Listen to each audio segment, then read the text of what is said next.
She says, I would like to know if my stepfather, my mother's husband, is mahram for me or not. Yes, indeed, he is a permanent mahram for you. Allah the Almighty says in Surah An-Nisa, وَأُمَّهَاتُ نِسَائِكُمُ اللَّاتِي دَخَلْتُمْ بِهِنْ.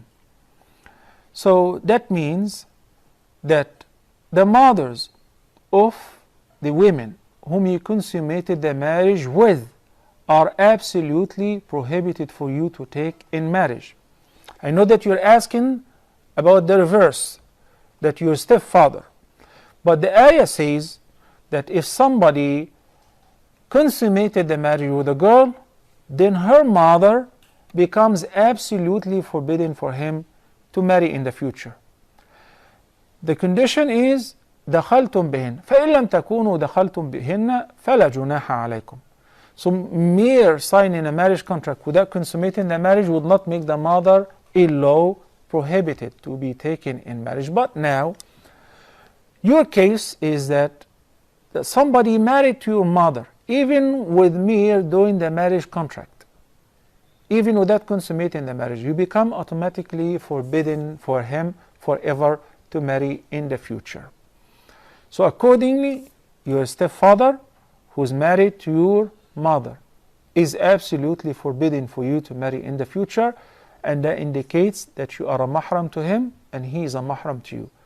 As you see, this ayah of Surah An-Nisa talks about al-maharim, al-muharramatu min al-nisa, women whom the person will never be able to marry or take any of them as wives.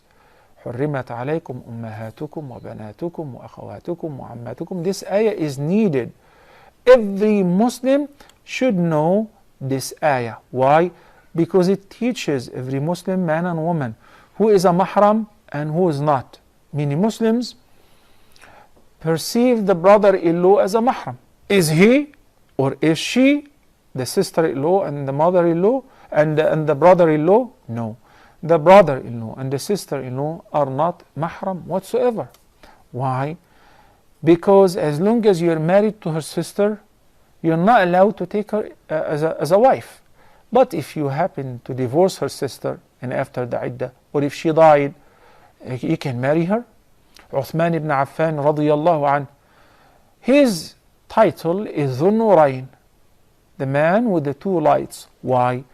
Because he married to Ruqayyah, the Prophet's daughter. And when she died during the Battle of Badr, when the Prophet ﷺ returned and afterward, he gave Uthman ibn Affan his second daughter, Kulthum, in marriage. But not during her life, when her sister died.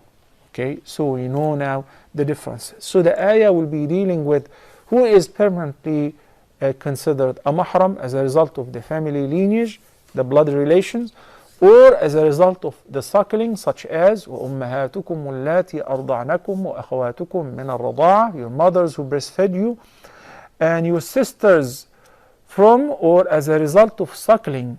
Yani if a woman breastfed somebody, then her children, her daughters, are forbidden for the person who has been breastfed by the same woman at least 5 times, because now she will be perceived as his mother as a result of breastfeeding.